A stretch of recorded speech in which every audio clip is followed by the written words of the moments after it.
How are we doing today? Are we doing good? Fantastic.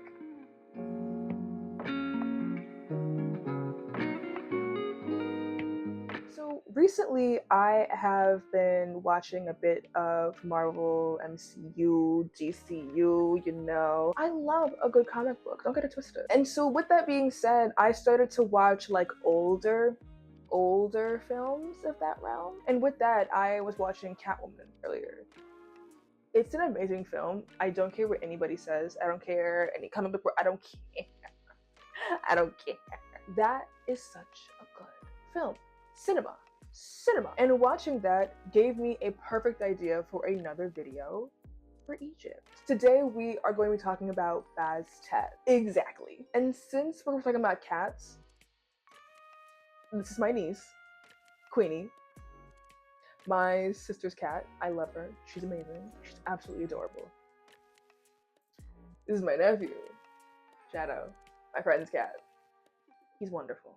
Absolute gentleman. They look the damn same, and I find it really funny. Like, I am 99.9% sure they're the same breed, different genders, which is amazing. I love black cats. I mean, it makes sense. I am one. But let's get right into it. So Bastet, when I think of Bastet, and when I've looked up Bastet, the first thing I usually see is a depiction of a black cat. But what's really interesting is she's not literally just like a fucking cat. You know what I mean? She's actually a lioness deity. She was a warrior of searing wrath and divine retribution. That's why cats be fighting everybody. In early Egyptian belief, similar to Ra, she embodied like the scorching heat of the sun and was seen as a protector of pharaohs. The curiosity of how she protected and how she acted upon people, it rivaled like Sekhmet. Like, as time continued and as the culture of Egypt evolved into something different, Bastet, what she represented, what she did, she softened. Her image like softened to people. She went from a deity about wrath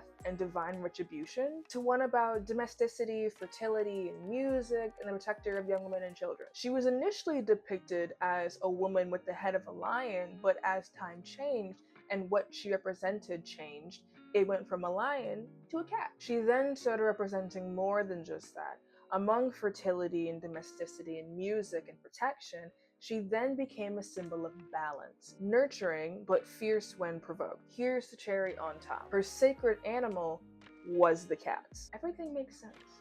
Everything just falls into place. I love it when things just fall into place. And because of this, in almost every Egyptian household, there was a cat there. They were seen as living extensions of the goddess herself, and they killed them damn rats, okay?